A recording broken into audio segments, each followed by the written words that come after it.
ये कथाएं वो कथाएं हैं जो हमारे जन्म जन्म की व्यथाओं का नाश करती है, जो भगवान के पावन चरित्र को अपने कर्ण से श्रवण करता है। यह श्रवण आत्मा तक पहुंचता है और कर्मों को शिथिल करता है। जो नयनों से भगवान का दिव्य दर्शन करता है, वह भगवान की दिव्य शक्तियां आत्मा तक पहुंचकर मन को निर्मल करती है। ऐसी पावन कथा के श्रवण के लिए हम सब यहां एकत्रित हुए। आदमी आता है, धर्म भी करता है और कर्म भी करता है। धर्म क्या होता है, कर्म क्या होता है संसार में? जो सुबह से शाम के दैनिक कार्य हम करते हैं वह सब कर्म होते हैं। हम बोलते हैं, चलते हैं, उठते हैं, बैठते हैं, सोचते हैं, ये सब कर्म है। हम रोते हैं, हम हंसते हैं, हम जागते हैं, हम सोते हैं, ये सब कर्म हुआ करते हैं। प्रत्येक प्राणी दिन भर में एक दो नहीं असंख्यात कर्म करता है। हो सकता है कि तन से यहां बैठे हो, मन घर में बैठा हो, यह भी एक कर्म है। मन दुकान में हो, यह भी एक कर्म है। मन व्यापार में हो, यह भी एक कर्म है।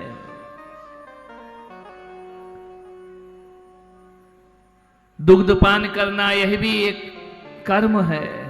मद्यपान करना यह भी एक कर्म है।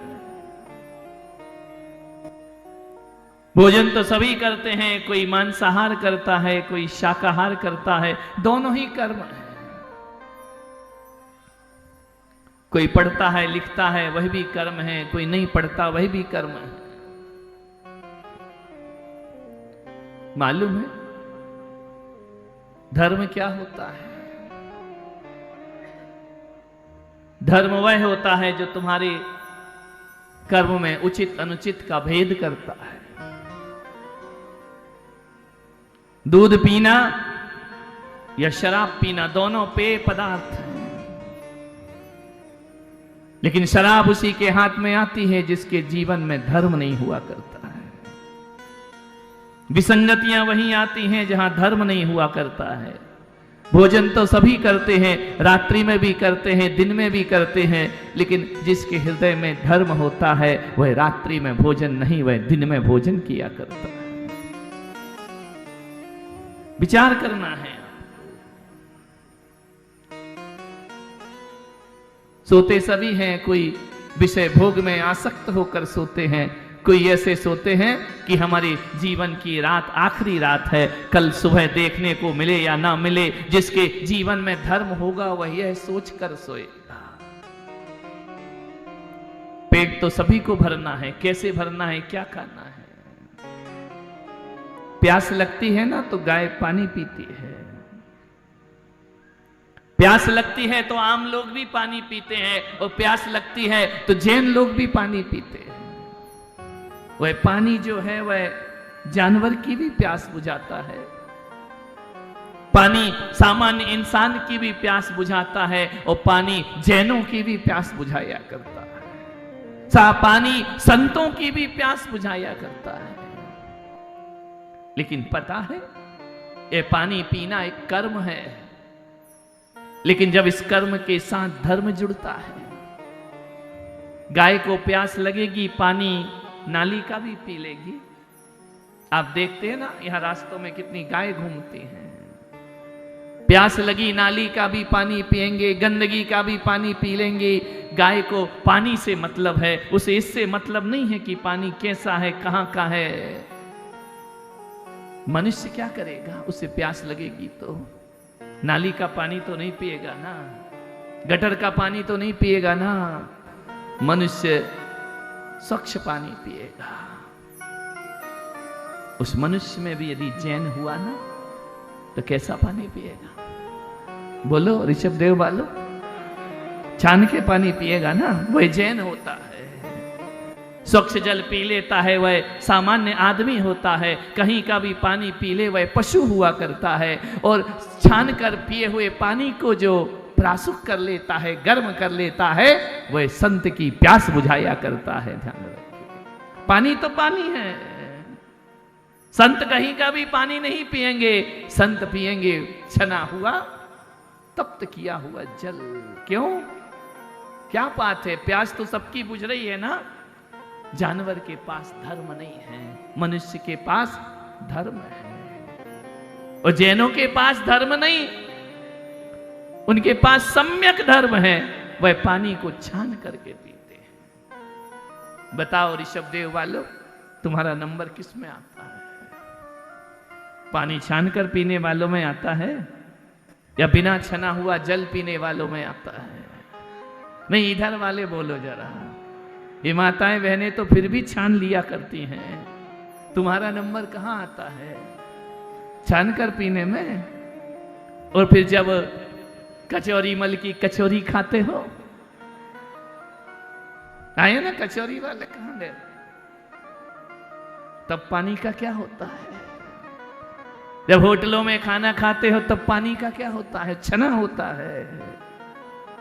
विचार करना है, कौन सी कैटेगरी में चले गए हम, कौन से स्तर में चले गए हम एक सामान्य इंसान के स्तर में चले गए। लेकिन जो संतों से नियम लेते हैं, संकल्प करते हैं, वह सामान्य इंसान नहीं, सामान्य से वह साधारण से असामान्य इंसान हो जाया करते हैं। वह जैन हो जाते हैं, वह तीर्थंकर के वंशज कहलाने लगते हैं। ध्यान रखिए, कभी सब आए ना, आज रात्रि में भोजन है क्या? यहां से जाके करोगे क्या? बोलो पुण्यात्मा, नहीं करोगे ना? कि यहां से जाने के बाद फिर कुछ फलाहार चलेगा, रबड़ी चलेगी, मूंगफली चलेगी, सिंगदाना चलेगा, साबूदाना चलेगा, चलेगा क्या? सेठ जी को बड़ा आनंद आ रहा है, बोली मजा आ गया। ये घर की बातें आपको कैसे पता चल जाती है? त्याग है, ज्यादा त्याग मत कराओ सेठानी, नहीं तो एक दिन वो तुम्हारा भी त्याग कर देंगे और दीक्षा धारण कर लेंगे। मान्यवर, आर्त ध्यान, रौद्र ध्यान, धर्म ध्यान, शुक्ल ध्यान, ऋषभदेव भगवान ने सारे जगत को संदेश दिया। रात दिन अपने इष्ट वियोग अनिष्ट संयोग में लगे रहना, यह आर्त ध्यान होता है। किसी के आंसुओं को देख करके मुस्कुराना, ये रौद्र ध्यान होता है। किसी की पीड़ा को देखकर आनंद मनाना, यह रौद्र ध्यान हुआ करता है। किसी की चोरी में आनंद मनाना, किसी की हिंसा में आनंद मनाना, ये रौद्र ध्यान है। ये पशु गति के कारण होते हैं, और आर्त ध्यान नरक गति का कारण होता है।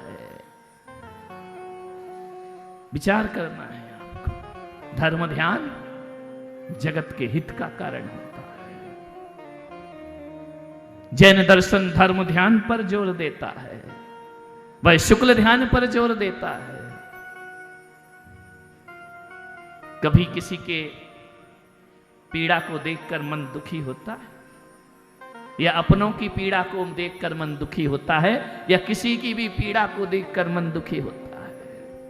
अपनों को देखकर दुखी होता है तो वह दुखी मन तुम्हारा आर्त ध्यान में है, और प्रत्येक प्राणी की एक छोटी सी पीड़ा भी तुम्हारा धर्म, तुम्हारा आंतस की वेदना बनता है, तो वह धर्म ध्यान के संरक्षण में चला जाता है।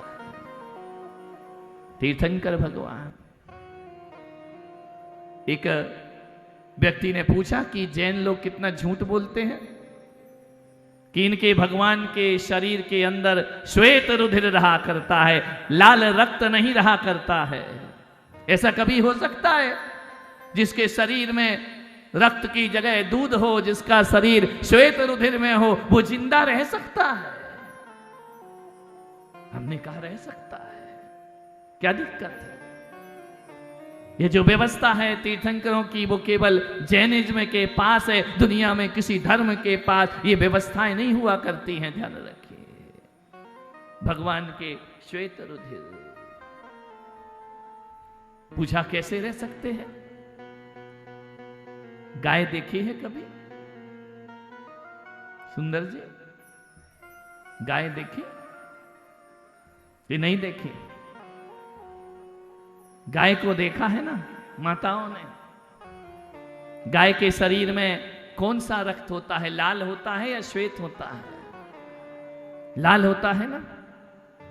उसके थन में, उसके स्तन में लाल रक्त होता है। कोई यदि उसे तलवार मारे तो लाल रंग की धारा बहती है, लेकिन जब उसी गाय के थन पर, स्तन पर कोई उमड़ता घुमड़ता उसका बछड़ा जब रमाते हुए चला आता है तो वही लाल रक्त दूध की धार बन करके बह जाया करता है। ध्यान रखिए, स्थान वही है, वही खून है, वही श्वेत दूध की धारा है। मान्यवर, ये रासायनिक परिवर्तन, ये केमिकल परिवर्तन अपने प्रिय को देख करके आंखें भर आया करती हैं, अपने पुत्र को देखकर आंचल भर आया करता है। ये भावनाओं का खेल है। जब तक संतान ना हो ना तो दूध नहीं आया करता है। ध्यान रखिए, संतान के जन्म होते ही मां के आंचल में दूध आ जाया करता है। कैसे आ गया? ये घटना कैसे घट गई? ये भावनाओं के दम पर घटा करती है, पवित्र भावनाएं। कभी एक प्रयास करना, यहां से घर जाना, 3 महिलाएं 4 महिलाएं, एक एक गिलास ले लेना, चीनी ले लेना, नींबू ले लेना, और क्या, थोड़ा बर्फ ले लेना, और मिलाकर उनको शिकंजी बनाना। क्या बोलते हो तुम? शिकंजी बोलते हैं ना। 3 महिलाएं यदि शिकंजी बनाए, उतना ही सामान हो, उतना ही पानी हो, उतना ही उसमें नींबू हो, तीनों के स्वाद अलग अलग होंगे या नहीं होंगे? क्यों? पदार्थ तो वही है, सामान तो वही है, स्वाद में अंतर क्यों आ गया? माँ का बनाया भोजन अलग होता है, पत्नी का बनाया भोजन अलग होता है, पुत्र वधू का बनाया हुआ भोजन अलग होता है। और तो और जब पत्नी पीहर चली जाए तो अपने हाथ से बनाया हुआ भोजन का स्वाद कुछ और हुआ करता है। जली रोटी भी बड़ी स्वादिष्ट लगाकर, वो अपनी हाथों से बनाया है, सामान वही है, पदार्थ वही है, लेकिन सबके स्वाद में अंतर कैसे आ गया? बताओ, कैसे अंतर आया? वही चीनी, वही शिकंजी, वही पानी, सब कुछ वही है, स्वाद में अंतर है। क्यों है ये अंतर? ये भावनाओं का अंतर हुआ करता है। अपने घर में रोज भोजन करते हो, साधु के चौकी का भोजन बनाते तुम ही हो, लेकिन स्वाद में अंतर होता है या नहीं हुआ करता है? जमीन आसमान का अंतर हुआ करता है। जब संत के चौके में भोजन करो तो ध्यान रखना, उसका स्वाद नहीं, वो भोजन नहीं, वो गुरु कृपा का प्रसाद हुआ करता है, जिसे लोग ग्रहण करके अपने जीवन को धन्य माना करते हैं। विचार करना है, सब भावों का खेल है। धर्म ध्यान, पदार्थ नहीं बदलना, घर नहीं बदलना है, क्या बदलना है? भाव बदलना। भावनाओं को बदला तो वही जीवन सार्थक होता है, और भावनाएं पतित हो गई तो जीवन निरर्थक हो जाया करता है। राजा अरविंद कुमरण को प्राप्त हुए। सुबह कथा सुनी थी राजा की। सुबुद्धि मंत्री ने कहा कि महाराज महाबल, आपके पूर्वज, आपके खानदान में जो हुए राजा अरविंद, आप देखिए पूरी अलका नगरी विदेह क्षेत्र की बात है, आज भी जानती है कि आपके वंश में राजा अरविंद का क्या हुआ।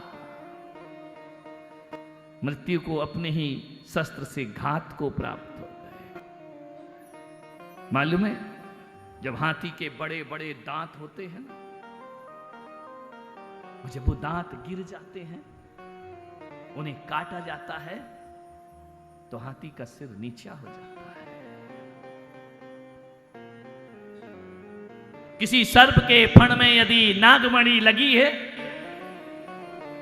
उस नागमणि को निकाल लिया जाता है ना, तो साथ तेज रहित हो जाया करता है। सरोवर में खिल रहे कमल सूर्य अस्त हो जाए तो कमल कैसा हो जाता है? बोलिए, देखा है ना?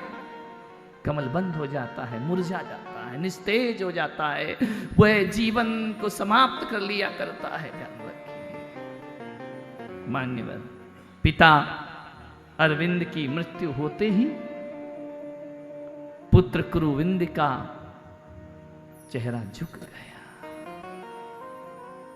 कुमला गया चेहरा,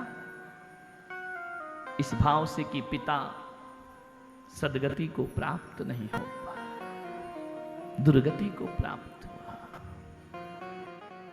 अपने ही बारे में सोचते रहे, अपनी पीड़ा में सोचते रहे, अपने दर्द के बारे में सोचते रहे। जो इंसान केवल अपने बारे में सोचेगा, अपने बारे में जिएगा, अपने लिए ही सब कुछ करेगा, दुर्गति का पात्र बनेगा। जगत के लिए भी कुछ करो। आज मैं ऋषभदेव में आकर चातुर्मास कर रहा हूं और एक एक दो दो घंटे आपके बीच बोल रहा हूं ना, तो ध्यान रखना, ये मत सोचना कि मैं कोई बहुत बड़ा काम कर रहा हूं। अपनी सदगति की व्यवस्था में अपने हाथों से कर रहा हूं। मेरी सदगति है, मेरा जीवन का सौभाग्य है, धन्य भाग्य है कि हमें भगवान की कथा पढ़ने का सौभाग्य प्राप्त हो रहा है। आप सुने ना सुने आपकी मर्जी। ध्यान रखना, मैं कौन हूं? कभी देखा है रात को एक पहरेदार होता है ना, वो रात को आवाज लगाता है, जागते रहो, जागते रहो, जागते रहो। तो क्या उसके आवाज लगाने से सब जाग जाते हैं या सोते रहते हैं? ध्यान रखिए, जो जाग जाते हैं ना वो लुटने से बच जाते हैं, और जो नहीं जाग पाते हैं, पहरेदार आवाज देता है, लुटने वाला लुटता चला जाता है। मैं भी तुम्हारे ऋषभदेव में, ऋषभदेव वालों, वही पहरेदार बन करके आया हूं कि जागते रहो, जागते रहो। जो जागेंगे उनके बेड़ा पार हो जाएगा, जो नहीं जागेंगे उनका जीवन लुटते रहेगा, विषय में, वासना में, संसार में, पापों में, परिग्रह में। राजा अरविंद जाग नहीं पाए। सारा शरीर मुरझा गया संसार की असारता को देखते हुए। महाबल ने कथा सुनी। महाबल कौन? पता पड़ेगा ये महाबल कौन है।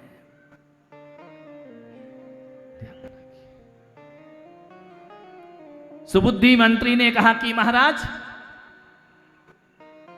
एक दूसरी कथा कहता हूं आपके भविष्य, आपके पूर्वजों की, आपके पुरखों की एक दूसरी कथा आपके सामने रखता हूं। राजा संशय में है महाबल। 3 मंत्री कहते हैं कि संसार का सुख भोगो, और ये सुबुद्धि मंत्री कहता है संसार असार हुआ करता है, इस संसार में कुछ भी सार नहीं होता है। जन्मदिन है राजा महाबल का, ज्ञान सभा चल रही है। जैसे ऋषभदेव में ज्ञान सभा चल रही, धर्म सभा चल रही है, तुमको यहां बोलना थोड़ी पड़ रहा है। शांत बैठो, कथा शुरू होती है, मन अपने आप शांत होकर के बैठ जाया करता है।